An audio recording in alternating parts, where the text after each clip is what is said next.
Welcome to Contemporary Retirement. Contemporary Retirement is a public interest program focused on the retirement community. Every program has segments on legal, financial, and health issues affecting the retirement community. Contemporary Retirement is sponsored in part by a major grant from the Family Heritage Trust Company. Contemporary Retirement is sponsored by Family Heritage Trust Company. The Family Heritage Trust Company is an independent bank chartered trust company established by local professionals to provide fiduciary services including fee-based investment advice, trust services, retirement planning, and tax planning. The Family Heritage Trust Company is committed to client service in our communities.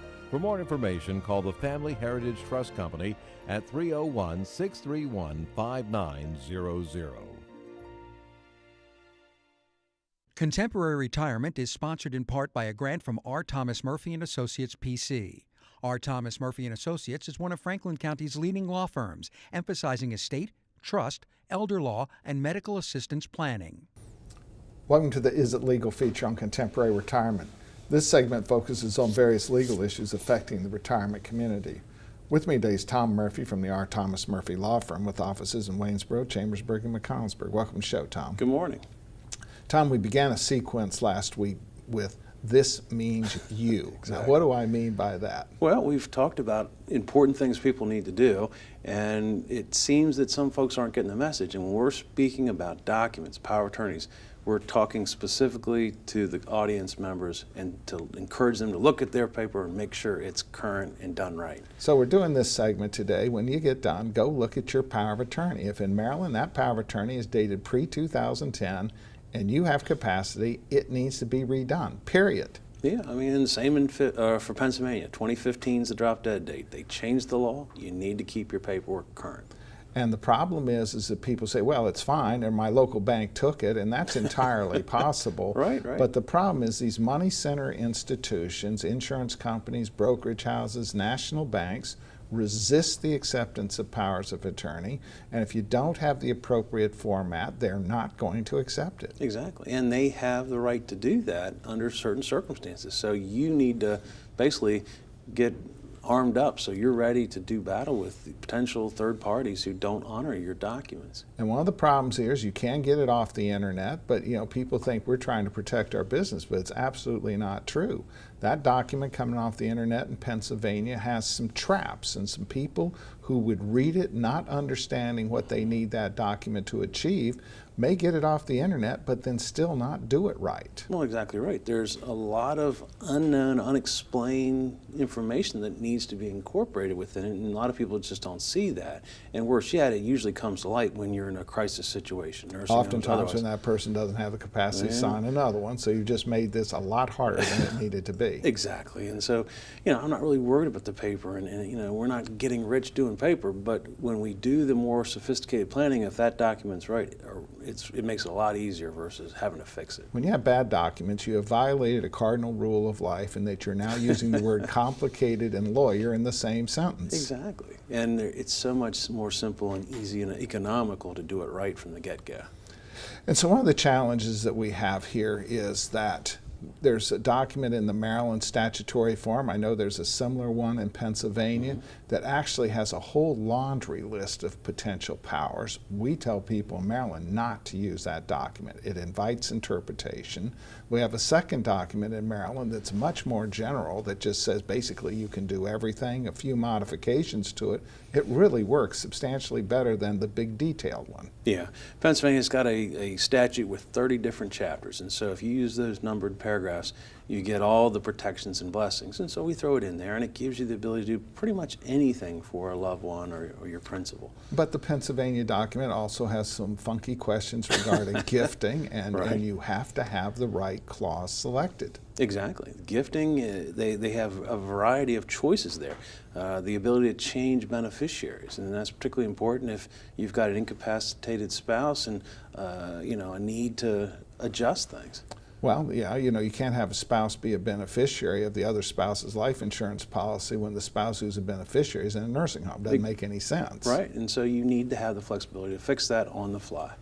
And then, of course, there's a tricky provision in the Pennsylvania statute that sort of limits the authority to make gifts, which sounds right to lay people, but it's an absolute disaster for Medicaid. Right. You have a choice between limited or unlimited gifts, and if you choose limited, you're talking about 15 grand a year, which doesn't move the house to the healthy spouse. And so people are thinking, well, that's safety. I need safety. Well, the reality is your safety comes in appointing the right person, not by language somehow going to protect you. Right. Language is not going to make that person behave. So if you get the proper agent, all else comes together for you. And so when we look at husbands and wives, we say somewhat tongue-in-cheek, the day that you perceive it more likely that you're going to have a health issue than a divorce, that's the day you should have a power of attorney with complete authority to manage all of the affairs. Exactly. Life's hard. It changes. So you need that tool to be able to make the changes.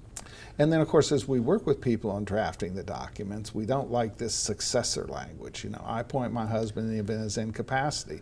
Well, he's got the onset of dementia. Well, the reality is that person is not incapacitated, but they're also incapable of executing the duties. Well, exactly. And so if you've got this trigger mechanism, it's almost impossible to trigger that. And the banks and the brokers, they're not going to honor that. And so the and/or language typically works really well. So what you're really saying when you put that trigger language is I trust my son when I don't know what I'm doing, but I don't trust him when I do. Well, it's the bottom line.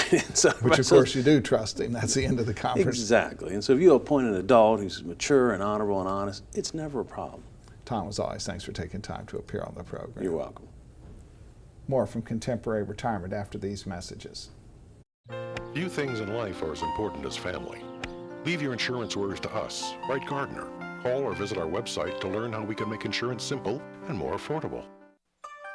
Every life that meets its end leaves a heart for love to mend. Sister, brother, family, friends are left to carry on. When the loss seems more than you can bear, it's nice to know that we'll be there at Double Safe Fiery Funeral Home. We care.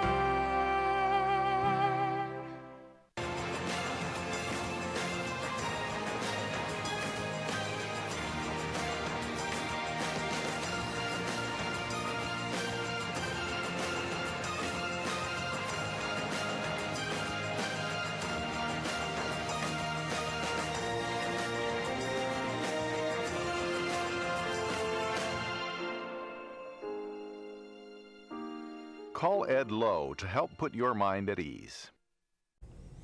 Welcome to a special guest feature on Contemporary Retirement. This segment focuses on various issues which are of importance to the retirement community. With me today is Matt Hurley from Matthew Hurley Auctions. Welcome to the show, Matt. Thanks, Mike. Good to be here. You know, Matt, you and I do a lot of work together because our practice involves a lot of older folks, whether they be downsizing or perhaps they passed. And with this mobile society today, many times the immediate family is not in the immediate area. They're nowhere close. They're in Florida, Texas, California, all over the country. And one of the things I've talked to the Register of Wills about is oftentimes when we see a house in an estate and the estate has been open 2 or 3 years, people will say, well, it was the lawyers, or it was the state of Maryland, or the state of Pennsylvania holding this stuff up. 99% of the time, the holdup is the family not dealing with that house. Oh yeah, I had a call yesterday. They're from Florida, and I met with them 4 months ago, and I just forgot about it. And he said, Matt, we're ready. And I'm thinking, who are you? It's been so long. And he just let it go. And it was 4 months since our last contact. And it's a real problem because as a house sits vacant after 6 months, most common carriers can actually terminate the coverage retroactive, refund your premium, and you have no coverage. Yeah. So just because they took the premium doesn't mean you're covered. We see that a lot, and so people need to act fast. And so when people come and they look at that house, and sometimes they start trying to do it themselves, but after a while they just can't bring themselves. It's too much work. Yeah, it is. It's overwhelming. It's too much. All right, so let's start down. They've realized they need help. So what's rule number 1? Rule number 1 is don't throw anything away. But a close number 2 is please call us first before you start. Don't move anything. Don't move anything. Whenever I'm talking about you in my office, I show a picture of a beautiful picture hanging on a wall. And I always say to the client, is it worth more hanging on the wall, or is it worth more leaning against 6 other pictures against the wall? That's lately my biggest problem is they try to help by taking everything out of the house and put it in one room. and that doesn't help. It looks terrible. Leave it right where Grandma had it. And you'll take pictures. Now we're going to bring up some pictures here. Okay. And this is going to be a great segment because we don't do this estimated value junk. No. We actually show what these things sold for. And if this had been sold in the backyard, it would have been in the dumpster. Yes. Today's theme is mid-century. That was a Haywood Wakefield room divider. It sold for $1,200.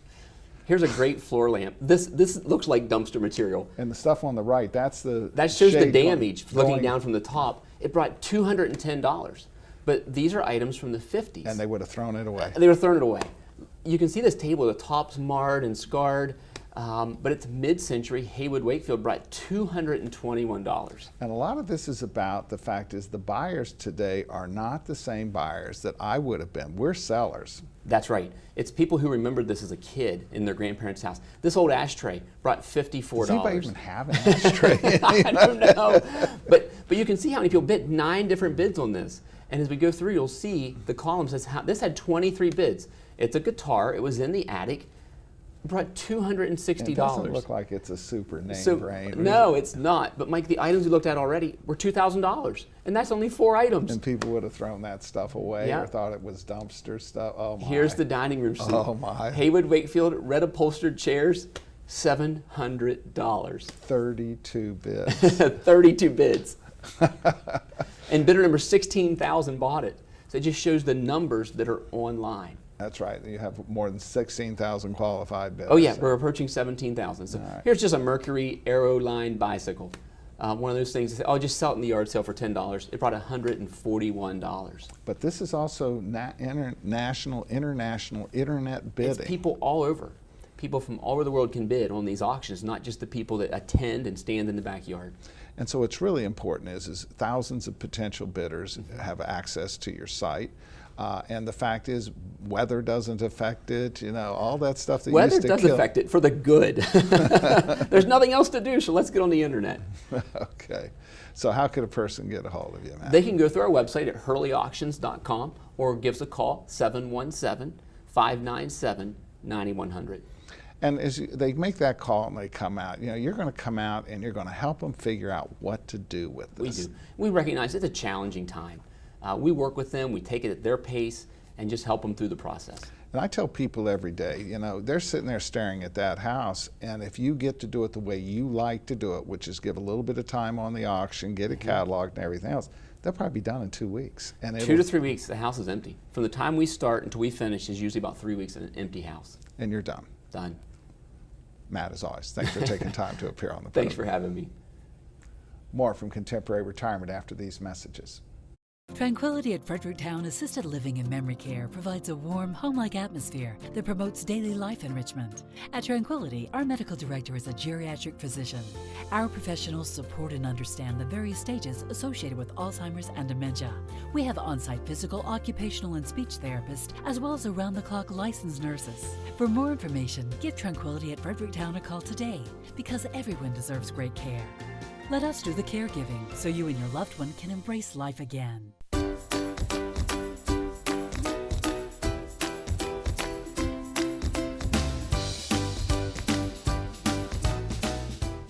Guys, I thought you were supposed to be working in the yard.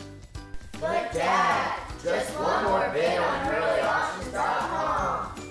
If you haven't visited HurleyAuctions.com, you don't know what you're missing. Whether you're buying or selling, antique cars, tractors, boats, or real estate, you can do it all at HurleyAuctions.com. Get to know Dr. Carrie Hesley at Diagnostic Imaging Services. What I find most rewarding is caring for women through our Women's Imaging Center. We have a caring staff that will ease patients through an ultrasound, bone densitometry, breast biopsy, or mammogram. Our health team is sensitive to emotions involved in women's imaging and understands that every woman is at risk for breast cancer. Providing the community with a center that is so dedicated to breast health and the imaging needs of women is something special. DIS Women's Imaging Center, providing women with progressive care. Welcome to Contemporary Health Scene. Contemporary Health Scene focuses on the health issues affecting the retirement community. With me today is Bridget Keefe, Community Relations Director, Tranquillity of Fredericktown. Welcome to the show, Bridget. Thanks for having me, Mike. Bridget, when we deal with assisted living, we've talked about the benefits of that and people not being able to live successfully, independently, being at risk. But one of the great challenges that we have in these conversations is people perceiving the costs as being unmanageable. Yeah, or they feel like, I don't have the money. My mother can't afford to live there for more than 2 years. Well, oftentimes when they do that calculation, one of the things that I find is the first thing is they ignore their monthly income. So all they do is they take the cost of the facility, divide it into the amount of cash in the bank, and they think, well, that's all I can afford is 24 months. But oftentimes these people have $1,500, $2,000, $2,500 in Social Security and pension checks, and so they're not negative the total cost. It might only be 50% of the cost, which means they have 4 years. Right, and the other thing they ignore is the biggest source of cash, the house. Everyone, for some reason, mom doesn't want to sell her house. Well, mom's not living in there anymore. She can't, so.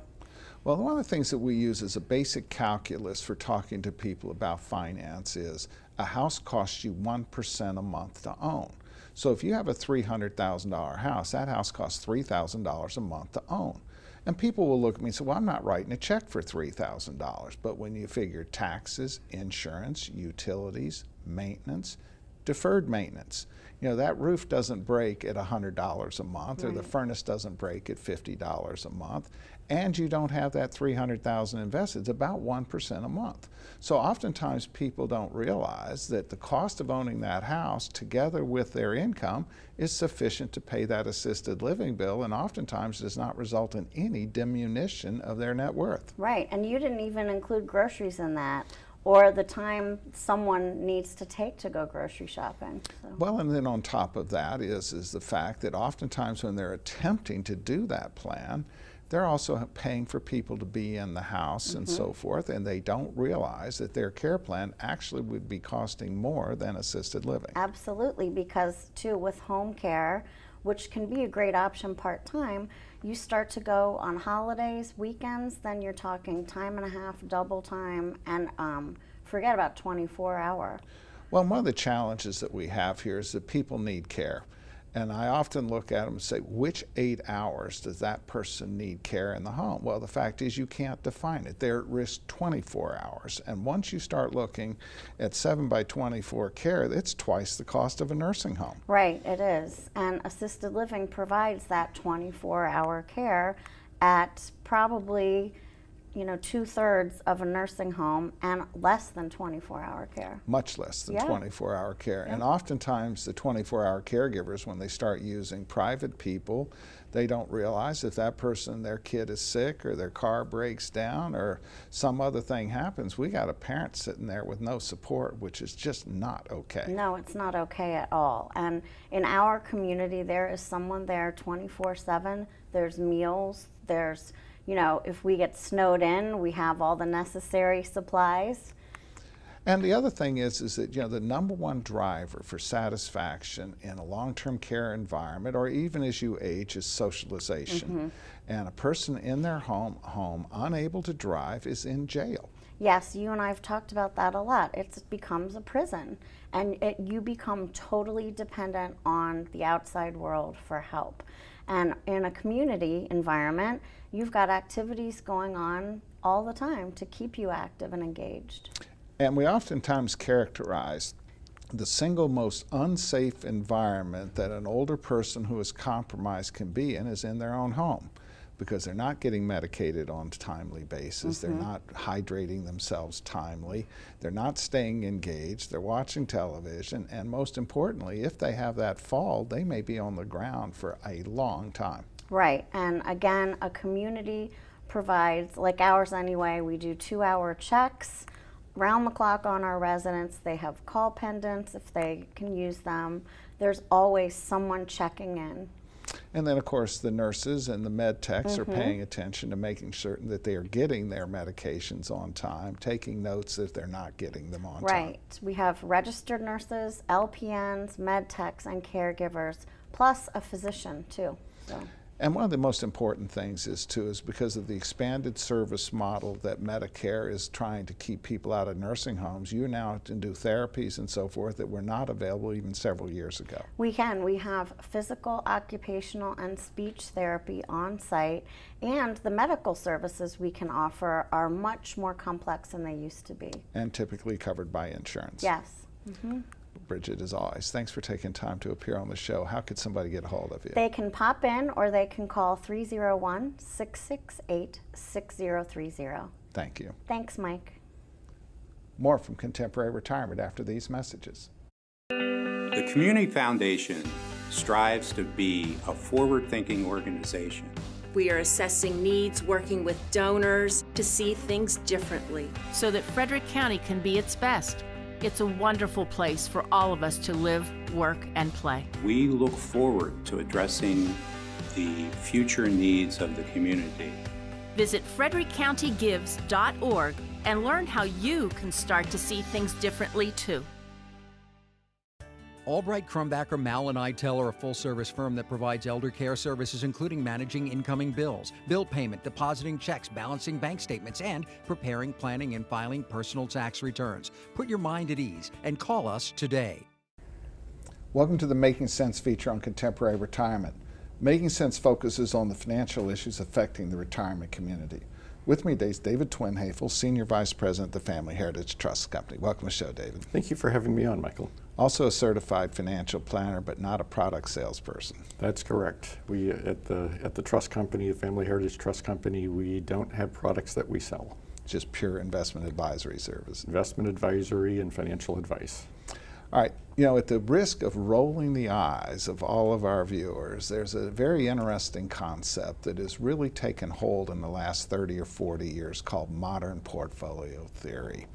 And I know, I don't want to hear about all of this stuff, but I oftentimes characterize it as if you comply with modern portfolio theory, it has been deemed to be the most appropriate way to manage resources. That's exactly right. And it's the real simple explanation is assuming you have a diversified portfolio. This doesn't work with one stock, but if you have a diversified portfolio, the kinds of returns you will get are mostly going to be determined by what percent do you have in stocks, what percent do you have in bonds. And it'll also then take into account international investing, and done appropriately, you can manage risk and get good returns. And the goal here is to get equity returns with the least amount of risk. Correct. And I think the caveat there is it's risk over time. You can get good returns over time. Sometimes we're lucky and get good returns in the short run, but the real goal is to have good returns for your lifetime, which is when you need the money. And we oftentimes characterize it as the market over the last 90 years goes up most years, it goes down some years, but the public gets focused on the down years, not realizing that most of the time the market is going up. And so the reality is that many portfolios, though, are not connected to market returns, and so they are at risk of not going up even though the market is going up. When you use modern portfolio theory, you're more or less going to lockstep market returns in the sense of making sure if the market's up, you're likely to be up. Yeah, that's correct. And to some degree, it has to do with how much you have in stocks. If you had 100% in stocks, you're going to go up when the stock market goes up.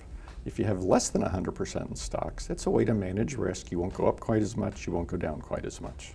On the other hand, I saw a client the other day that had 3 stocks, which means they're not going to lockstep the market because all it takes is one of those stocks to not do well, and they're going to tank their market by, portfolio by 1/3, and it's not going to lockstep with that. Whereas in a modern portfolio theory environment, owning 3 stocks is totally inappropriate. It's inappropriate. I think the bare minimum is probably a few dozen, but even that's pretty risky. I do remember having a client once who had 15 or 20 stocks in his portfolio, but unfortunately a lot of them were in the financial industry, and he lost a lot when that industry suffered. And my personal philosophy is you need thousands of stocks in order to be sure that you capture market return and you don't find yourself with, a Enron or WorldCom going down the tubes and adversely affecting your portfolio. But sometimes it's not bad stuff either. There are companies that are reputable companies that have had disastrous losses, and the fact is we've had people in this market area that own those companies. They were employed by those companies, and and their investment portfolio was inappropriate. And so we challenge people that you need to have an appropriate asset mix and diversification in order to protect yourself and garner market returns. Absolutely. You don't want all your eggs in one basket, and there are a lot of ways to define a basket. And so you could have too much in an industry, or too much in one company, or too much in a single country, for example. You really want to be spread out. And so our attitude in terms of running the trust company is we want to have maximum diversification, make certain that you can capture market performance, and doing it with the least amount of risk. And as you have smaller and smaller holdings, people don't realize you're increasing your risk, that only one stock going bad could dramatically adversely affect your returns. Yes. If you had, say, 20 stocks and one stock was 5% of what you had and that company went bankrupt, you immediately have a 5% loss for your whole portfolio if everyone else stays the same. And in the way that the trust company does, it'd be almost negligible effect on it because of thousands and thousands of holdings. Our core portfolio, someone who uses our primary portfolio, has more than 13,000 stocks across many, many countries and many, many industries. But no one size fits all. So every time you sit with the client, you're going to assess. An older client that is totally risk averse may have more fixed income. A younger client who's trying to grow a retirement account obviously needs to have more equity. Yes, that's generally the case. But part of it is making sure, I call it the bucket strategy of the money you know you're going to need for the next few years. We might be a little more conservative with that money, and some other money might be a little more aggressive. All right, somebody wanted to get a hold of you, David. How could they do it? They could reach us on the telephone at 301-631-5900. Dave, as always, thanks for taking time to appear on the program. Pleasure to be here. Thank you, Michael. Thank you from Contemporary Retirement. Remember a more carefree time? Leave your insurance worries to us. Write Gardner. Call or visit our website to learn how we can make insurance simple and more affordable.